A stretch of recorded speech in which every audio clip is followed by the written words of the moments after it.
अस्सलाम वालेकुम वरहमतुल्लाहि वबरकातुह। दोस्तों, आप देख रहे हो मेरा कश्मीर इमिग्रेशन न्यूज़ और मैं हूं आपका भाई प्रोफेसर मुजफ्फर मिर्ज़ा। आज की वीडियो में हम जिस मुल्क के बारे में डिस्कस करेंगे वो मुल्क मैं आपको बताने लगा हूं। उस मुल्क का ई वीज़ा किस तरह हासिल किया जाता है, मुल्क का ई वीज़ा हासिल करना कितना आसान है और कितना मुश्किल है, ये सारी बातें आपको बताऊंगा। इसके अलावा आपको बताऊंगा कि अगर आप ई वीज़ा अप्लाई करते हैं तो आपको कौन कौन से डॉक्यूमेंट्स चाहिए, आपको कितनी बैंक स्टेटमेंट चाहिए, इस मुल्क का वीज़ा हासिल करने के लिए आपकी फ़ीस कितनी है, अगर आप अकेले अप्लाई करते हैं तो फ़ीस कितनी है, अगर आप अपनी फैमिली के साथ अप्लाई करते हैं तो उनकी फ़ीस कितनी है, ये वीज़ा कितने अरसे का मिलता है और आप इस वीज़े पे वहाँ पे जाकर क्या कर सकते हो। इस वीज़े पे ये विज़िट वीज़ा है, जो ई वीज़ा होता है ये विज़िट वीज़ा होता है, लेकिन इस पर आप वहाँ पे जाकर और क्या क्या कर सकते हैं, ये सारी तफसील होगी आज की वीडियो में मौजूद। मुझे उम्मीद है जनाब आप वीडियो पूरी देखेंगे स्टेप बाय स्टेप, चूँकि ये एक 1 2 3 4 5 स्टेप्स में ये वीडियो बन रही है। तो जब तक आप पूरी वीडियो नहीं देखेंगे इसकी पूरी अंडरस्टैंडिंग नहीं हो सकेगी, शायद आपने समझने में थोड़ी मुश्किल हो। उम्मीद है कि आप वीडियो पूरी देखेंगे और अगर वीडियो पसंद आए तो मेरे चैनल को सब्सक्राइब ज़रूर कर देना, इतना तो मेरा हक ज़रूर बनता है अगर पसंद आए तो जो दोस्तों चलते हैं असल मौजू की तरफ कि आज हम किस मुल्क के बारे में डिस्कस कर रहे हैं। इस मुल्क का नाम है जनाब न्यूजीलैंड और वीज़े का नाम है how you can get e visa for New Zealand. सबसे पहले तो मैं आपको ये बताऊं कि ये वीज़ा अप्लाई करने के लिए आपको कौन कौन से डॉक्यूमेंट्स चाहिए। जनाब सबसे पहले आपने जाना है, आपने मोबाइल या लैपटॉप की वहाँ पे जाकर आपने गूगल पे जाना है। गूगल पे जाके आपने रियल REAL रियल थोड़ा सा स्पेस दे के बड़ा एम या कैपिटल एम और ई रियल मी, ये है वेबसाइट जनाब, न्यूजीलैंड की सरकारी वेबसाइट है।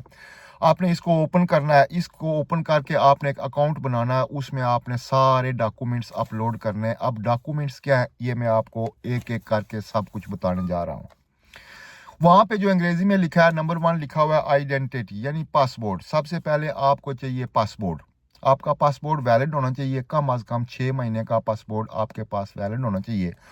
नंबर 2 हेल्थ सर्टिफिकेट आपके पास होना चाहिए। अगर आप वहाँ पे जा रहे हैं तो आपकी हेल्थ क्लियरेंस यानी कि आपको टीबी या कोरोना या कोई इस किस्म की कोई बीमारी तो नहीं है, हेल्थ सर्टिफिकेट 6 माह से ज़्यादा है अगर जाना चाहते हैं तो फिर आपको हेल्थ सर्टिफिकेट बिल्कुल ज़रूरी देना पड़ेगा। नंबर 3 पे है कैरेक्टर सर्टिफिकेट यानी पुलिस का रिकॉर्ड कि आपका कोई पाकिस्तान या जिस मुल्क से भी आप अप्लाई कर रहे हैं, दुबई, इंडिया, बांग्लादेश, पाकिस्तान, जहाँ से भी अप्लाई कर रहे हैं वहाँ पे आपके लिए कोई आपने कोई क्राइम तो नहीं किया, आपके खिलाफ कोई मुकदमा तो नहीं है, आपका कैरेक्टर सर्टिफिकेट बिल्कुल क्लियर होना चाहिए।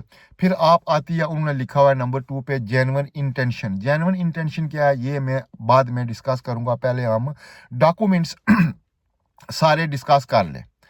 अब जनाब अगर आप अपनी फैमिली के साथ अप्लाई करना चाहते हैं, अगर आप मियाँ हैं और आपकी बीवी और बच्चा एक है या दो हैं, तो उनके साथ अगर आप अप्लाई करना चाहते हैं तो उसके लिए क्या डॉक्यूमेंट चाहिए। आपके पास FRC होनी चाहिए, आपके पास निकाहनामा या बर्थ सर्टिफिकेट होना चाहिए और ये सारी चीज़ें आपके पास अंग्रेजी में ट्रांसलेट होनी चाहिए। फंड्स कितने होने चाहिए, बैंक स्टेटमेंट के बारे में फंड्स जो उन्होंने लिखा है ये है बैंक स्टेटमेंट। बैंक स्टेटमेंट जनाब उन्होंने अपनी ऑफिशियल जो वेबसाइट है उस पर लिखी हुई है मिनिमम 1000 न्यूजीलैंड डॉलर। लेकिन अगर आपके पास 1000 से ज़्यादा डॉलर हैं, अगर मतलब 2000 या इससे ज़्यादा डॉलर हैं, तो ये आपके लिए बहुत ही कारआमद साबित होगी। इसके अलावा जनाब मेडिकल इंश्योरेंस ये नेसेसरी नहीं है, लेकिन मेडिकल इंश्योरेंस जितना अरसा आपने वहाँ पे रहना है उस अरसे की आपको मेडिकल इंश्योरेंस ज़रूरी है। और सबसे ज़रूरी चीज़ जब आप वीज़ा अप्लाई करें तो आपके पास रिटर्न टिकट होना चाहिए, ये बुकिंग नहीं, ये कन्फर्म रिटर्न टिकट होना चाहिए। इसके अलावा अगर आप सपोर्टिंग डॉक्यूमेंट्स में आपको बताता हूँ, अगर आप वहाँ पे जाना चाहते हैं तो किसी पार्क या किसी म्यूज़ियम या किसी बड़े जगह का अगर आप टिकट ले लेते हैं 1 दिन की विज़िट के लिए या 2 दिन की विज़िट के लिए, तो ऑनलाइन वो टिकट ले लें। फिर अगर आप एक शहर से दूसरे शहर में जाना चाहते हैं तो वहाँ जो ट्रेन्स हैं, ट्रेन का या बस का टिकट भी आप ऑनलाइन ले सकते हैं, ये आपकी जेन्युइन इंटेंशन को शो करेगा। अब हम आते हैं जनाब जेन्युइन इंटेंशन क्या है? जेन्युइन इंटेंशन जनाब ये है कि यही कि आपने ये साबित करना होता है कि मेरे पाकिस्तान में मजबूत रिलेशन है। अगर आपके बच्चे हैं वो स्कूल जाते हैं तो आप स्कूल के सर्टिफिकेट लगा सकते हैं। अगर आपके वालिदैन बूढ़े हैं तो उनके आप मेडिकल सर्टिफिकेट या उनके कागजात लगा सकते हैं। इसके अलावा अगर आप नौकरी करते हैं तो जहाँ आप नौकरी करते हैं वहाँ से ज़ाहिर है जब छुट्टी जाएंगे तो अप्लीकेशन देंगे, वो अप्लीकेशन मंजूर शुदा अप्लीकेशन की कापी। इसके अलावा अगर आपकी तनख्वाह से टैक्स जाता है तो वो आप टैक्स रिटर्न।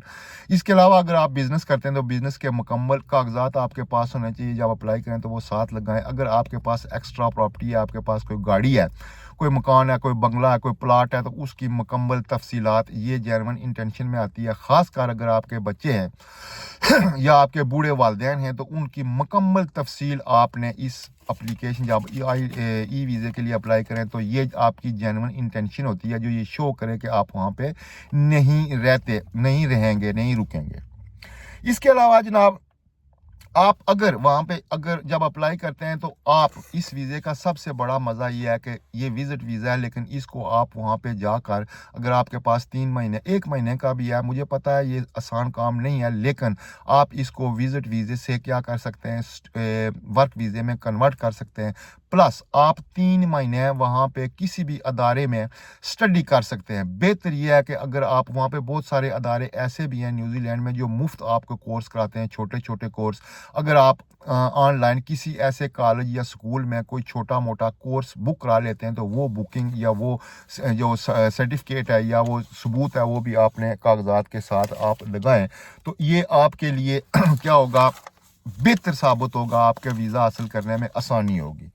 अब जनाब इसके अलावा जनाब evidence of travel. Evidence of travel क्या है कि आपने किस किस मुल्क में सफ़र किया इससे पहले। अगर आपका वीज़ा किसी वजह से रिफ्यूज़ हुआ है तो वो भी आप ज़रूर साथ लगाएं। इसके अलावा हिस्ट्री ऑफ ट्रैवल, रिजेक्ट हुआ है या आपने किया वो भी आप सबूत लगाएं। एविडेंस ऑफ प्लान कि आपने वहाँ पे जाकर क्या करना है, किस म्यूज़ियम में जाना है, किसी पार्क में जाना है, किसी और जगह पे जाना है या रिलेटिव के पास जाना है, वो भी आप रिटन एविडेंस ज़रूर साथ लगाएं। इसके अलावा जनाब आखिरी चीज़ आती है डॉक्यूमेंट्स में होटल बुकिंग। आपका ऑनलाइन न्यूजीलैंड के किसी भी शहर में जिसमें ऑकलैंड में जाते हैं या जहाँ भी जाते हैं उसके वहाँ पे किसी भी होटल में आपकी बुकिंग कंफर्म होनी चाहिए कि आपने वहाँ पे 3 दिन रहना है, 5 दिन रहना है, उसके बाद आपने वहाँ से मूव करना है। वो प्लान में आपने लिखा होगा तो वो आप सब वो क्या करें, वो कागजात साथ लगाएं।